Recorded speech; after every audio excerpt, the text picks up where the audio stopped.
Hi, welcome to my markets recap for the week. It's John Bannon here at ComhlaTech.com. We closed a nice trade this week in terms of the system.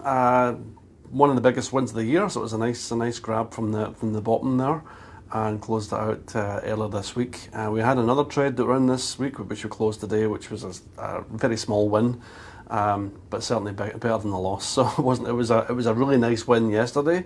And then the market pulled back a bit today, but we'll get into why that happened today. But it still ended up being a winning trade, so happy Friday, right? Another forecast coming next week. So that was the system update. What's happening in the news this week? Well, this week the news was really dominated by stories around energy and the prices of energy and the shipments of energy. But before we get into that, the big news today really was the monthly jobs report for May.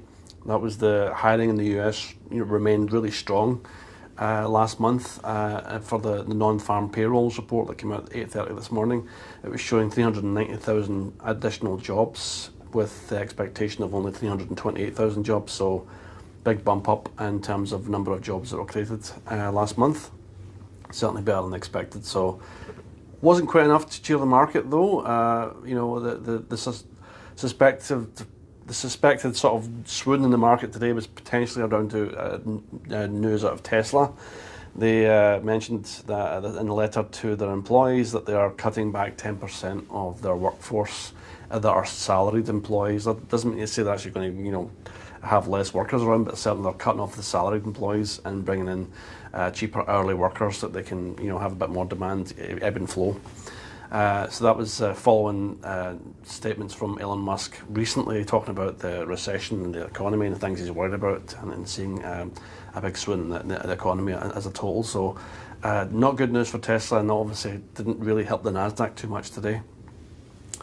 Back to energy, that was the really major news this week, and the oil cartel, aka known as OPEC, pledged to increase crude production by $650,000 a barrel per day in July and August. It's hoped that this will help offset some of the loss of the sanctioned oil at Russia on the worldwide market. However, when you think back to what the US is doing, they're sending out an extra 1 million barrels a day from the strategic reserve, and they've been doing that for a while now, and it really hasn't made a dent in terms of the price of oil. It's continuing to rise. I think it made another high today.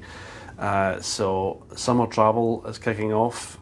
Pump prices are still really highly elevated.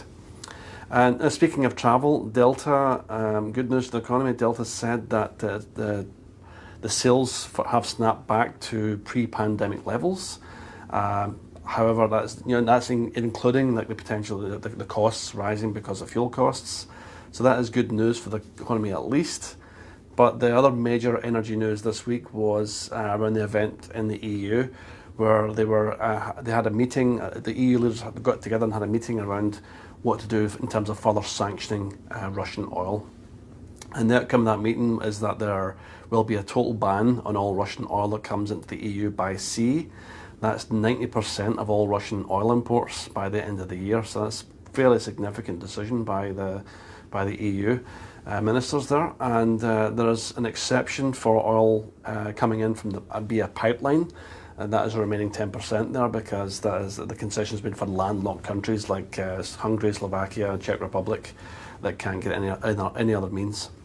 Refineries around the world are already running at full capacity. They're still struggling to meet demand, and that will not change anytime soon. As even with China starting to loosen its COVID lockdowns in cities like Shanghai, we're going to see more demand there. So and less supply. So prices potentially could go up.